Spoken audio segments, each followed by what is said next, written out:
आज भाजपा मनाएगी जनसंघ का 70वां स्थापना दिवस। दीपक से कमल तक। भाजपा प्रदेश प्रवक्ता और जिलाध्यक्ष ने पत्रकार वार्ता में जानकारी दी। मंडल स्तर पर 3 स्थानों पर आयोजन होंगे। बुरहानपुर में बीजेपी द्वारा 21 अक्टूबर गुरुवार को जनसंघ का 70वां स्थापना दिवस मनाया जाएगा।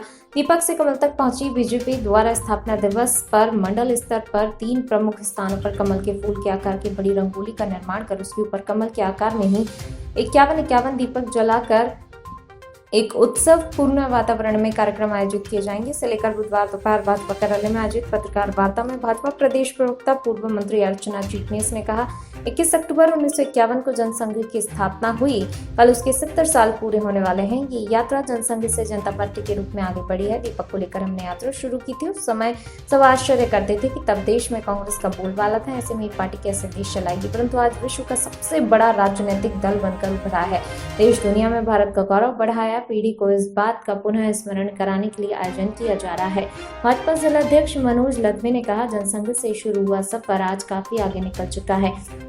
देश में पीएम मोदी और प्रदेश में शिवराज सिंह चौहान के नेतृत्व में जनहितैषी सरकार चल रही है। भारतीय जनसंघ भारत का एक पुराना राजनीतिक दल था, जिससे 1980 में भारतीय जनता पार्टी बनी। इस दल का आरंभ श्यामा प्रसाद मुखर्जी द्वारा 21 अक्टूबर 1951 को दिल्ली में किया। इस पार्टी का चुनाव चिन्ह दीपक था। जनसंघ ने 1952 के संसदीय चुनाव में 3 सीटें प्राप्त की थी, जिसमें डॉक्टर मुखर्जी स्वयं भी शामिल थे। भारतीय जनता पार्टी 1998 से 2004 तक राष्ट्रीय प्रजातांत्रिक गठबंधन एनडीए सरकार की सबसे बड़ी पार्टी रही। 2014 के आम चुनाव में इसने अकेले अपने दम पर सरकार बनाने में सफलता प्राप्त की। ये होगा कार्यक्रम। प्रत्येक मंडल में 3 सार्वजनिक स्थानों पर कमल रंगोली कार्यक्रम आयोजित किया जाएगा। कमल के फूल की बड़ी रंगोली बनाई जाएगी। रंगोली के बीच में बड़ा पंचमुखी दीपक रखा जाएगा। कमल के फूल के आकार में रंगोली के चारों तरफ 51 दिए जलाए जाएंगे। सार्वजनिक स्थानों पर कमल के फूल का बैच वितरित किया जाएगा। बुरहानपुर से सोहेल खान की रिपोर्ट। 99 करोड़ 26 लाख 37 इंडिया में बुरहानपुर के अंदर लेके चल रहा है कि 3 गुट है बुरहानपुर। तो ये भाजपा प्रत्याशी का मनोबल गिराने की या भाजपा के मनोबल गिराने की कोई साजिश तो नहीं है? जो गुटबाजी को इतना बढ़ावा दिया जा रहा है कि यहाँ 3 गुट है और एक गुट अलग चल रहा है, एक गुट अलग चल रहा है, इसमें कुछ सत्यता है क्या? ये तो सत्यता आपको चुनाव के परिणाम के साथ दिखेगी कि भारतीय जनता पार्टी में हम सब एक साथ मिलकर अपने प्रत्याशी, हम सबके बहुत अपने ज्ञानेश्वर भाई को जिताने के लिए प्राणपण से जुटे हैं। और बूथ बूथ पर हो रहे काम, नगर केंद्र और ग्राम केंद्र पे हो रहे सम्मेलन और सबके साथ मिलकर एक प्रॉपर कोऑर्डिनेशन से मैं समझती हूँ जिस प्रकार खंडवा बुरहानपुर की इस लोकसभा सीट का चुनाव लड़ा जा रहा है, वो अपने आप में ऑर्गेनाइजेशनली एक आइडियल चुनाव है, जिसके मॉडल पर हम आने वाला विधानसभा और लोकसभा का चुनाव देश और प्रदेश में भी लड़ेंगे। पूर्व मंत्री जयवर्धन सिंह का कहना है कि बीजेपी में 3 गुट है, शिवराज, महाराज और नाराज। इस पर आपका क्या कहना है? उनसे पूछें कि कांग्रेस में कितने गुट हैं।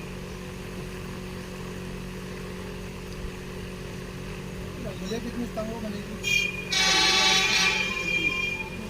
हमारे 10 मंडल हैं।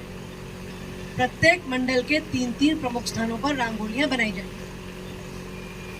बड़ा दल और दल से बड़ा देश, इसलिए व्यक्ति निष्ठा भारतीय जनता पार्टी का विचार नहीं है। और व्यक्ति से बड़ा मैंने कहा दल, और दल से बड़ा देश। इसी अनुरूप हम सब जीते रहे, इसी अनुरूप हम सब काम करते रहे। उसी संकल्प को अपने मीडिया के मित्रों के बीच में दोहराते हुए मैं अपनी बात को पूरा करना चाहती हूँ। और साथ ही मैं आप सबको भी इस बात की बधाई देती हूँ, इतने बड़े वैक्सीनेशन ड्राइव में जन जन का सहयोग रहा। इतने बड़े वैक्सीनेशन ड्राइव में जिसमें 99 लाख 26,000 99 करोड़ 26 लाख 37,599 इतनी बड़ी संख्या में वैक्सीनेशन हुआ है। और इस वैक्सीनेशन के संख्या, इतनी बड़ी संख्या होने का आभार शासन, प्रशासन, जनप्रतिनिधि और जनता के साथ साथ मीडिया ने इसमें अपना बहुत बड़ा रोल प्ले किया है, बहुत बड़ा अपना योगदान दिया है। जो सकारात्मकता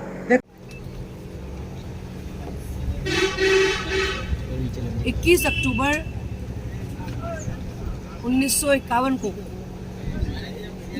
भारतीय जनसंघ की स्थापना हुई। कल उसे 70 साल पूर्ण होने जा रहे हैं और ये यात्रा जो हमने 70 वर्ष पहले प्रारंभ की थी, वह यात्रा जनता पार्टी और जनता पार्टी से आगे बढ़कर भारतीय जनता पार्टी की तरफ आगे बढ़ी है। और एक बहुत छोटे प्रमाण में जिस दल की शुरुआत हुई, आज दीपक को लेकर हमने अपनी यात्रा शुरू की थी। और आज कमल के फूल के हमारे सिंबल को देखते हुए ये मुझे कहने में बहुत गर्व है कि उस समय सब आश्चर्य करते थे कि जब देश में कांग्रेस का बोलबाला था, तब कोई दल कैसे आगे बढ़ेगा, कोई दल कैसे कल को सरकार संभालेगा, एक अच्छा भरपूर सशक्त विपक्ष भी कैसे बनाएगा। हमने सकारात्मक विपक्ष की भी भूमिका समय समय पर निभाई। हमने शासन में उस समय जो बैठे थे उनकी रीति नीतियों का भी पुरजोर विरोध किया। और जब कोई बाहर का आक्रमण हुआ, तब शासन करने वाले दल का और पार्टी का और सरकार का देशभक्ति से ओतप्रोत होकर समर्थन भी किया। और आज विश्व का सबसे बड़े राजनीतिक दल भारतीय जनता पार्टी का कार्यकर्ता होने का मुझे और मेरे जैसे कोटि कोटि कार्यकर्ताओं को गौरव है कि दीपक से जो यात्रा शुरू करी वो कमल के रूप में खिलकर हमने देश और दुनिया में भारत का गौरव बढ़ाया है। और हमारे प्रधानमंत्री नरेंद्र मोदी जी जिस प्रकार हर दृष्टि से स्वच्छता अभियान से लेकर टेक्नोलॉजी से लेकर अंतर्राष्ट्रीय संबंधों से लेकर आत्मनिर्भर भारत तक जिस गति से देश को आगे लेके जा रहे हैं, वह अपने आप में हम सबके लिए गौरव का भी विषय है और उसमें अपने अपना योगदान और भागीदारी करने का भी विषय है। इस अवसर पर भारतीय जनता पार्टी के संगठन ने आज की पीढ़ी को इस बात की पुनः स्मरण कराने के लिए इस कल के दिन इसको मनाने का तय किया है कि हम प्रत्येक मंडल के 3 प्रमुख स्थानों पर कमल के फूल की रंगोली बनाते हुए उस पर 51 दीपक जलाएंगे, जिसे दीपक से लेके कमल के फूल तक की यात्रा हमारी आज की पीढ़ी के ध्यान में।